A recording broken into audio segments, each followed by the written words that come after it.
திண்டுக்கல் அரசு மருத்துவக் கல்லூரி மருத்துவமனையில் மருத்துவராக பணிபுரிந்து வருபவர் சுரேஷ் பாபு.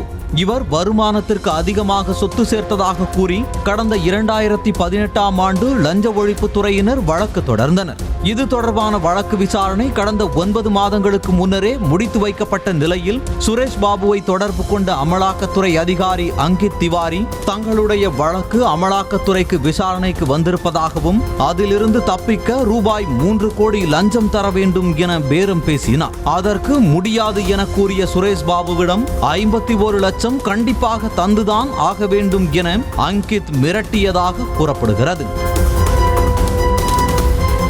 இதையடுத்து சுரேஷ் பாபுவிடம் இருந்து கடந்த நவம்பர் மாதம் 1ஆம் தேதி முதல் தவணையாக 20 லட்சத்தை வாங்கிய அங்கித் திவாரி அடுத்து வாட்ஸ்அப் கால் மூலமாக மீதி தொகையான 31 லட்சத்தை கேட்டு நச்சரித்ததாக தெரிகிறது.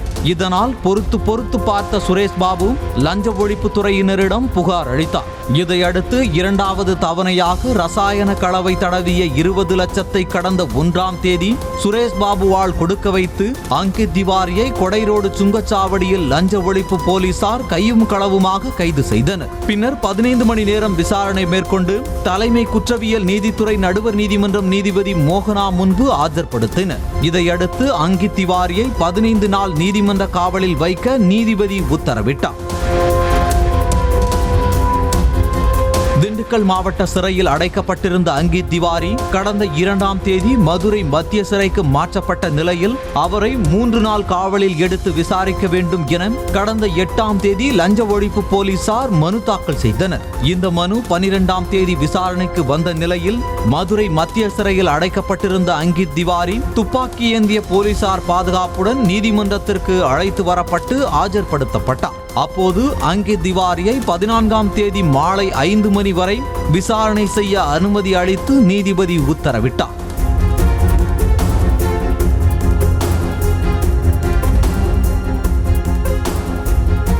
இதையடுத்து அங்கித் திவாரியை திண்டுக்கல் ஈபி காலனியில் உள்ள மாவட்ட லஞ்ச ஒழிப்புத்துறை அலுவலகத்திற்கு விசாரணைக்கு அழைத்துச் சென்ற போலீசார் மதுரையில் கைப்பற்றப்பட்ட லேப்டாப் மற்றும் 6 முக்கிய ஆவணங்கள் குறித்து விசாரணை மேற்கொண்டு வருகின்றனர். மேலும் லஞ்சமாக பெற்ற பணத்தை அதிகாரிகள் யார் யாருக்கெல்லாம் பிரித்து கொடுத்தார் என்பது குறித்தும் தொடர்ந்து விசாரணை நடைபெற்று வருகிறது. செய்திகளை உடனுக்குடனும் துல்லியமாகவும் தெரிந்து கொள்ள சப்ஸ்கிரைப் பண்ணுங்க.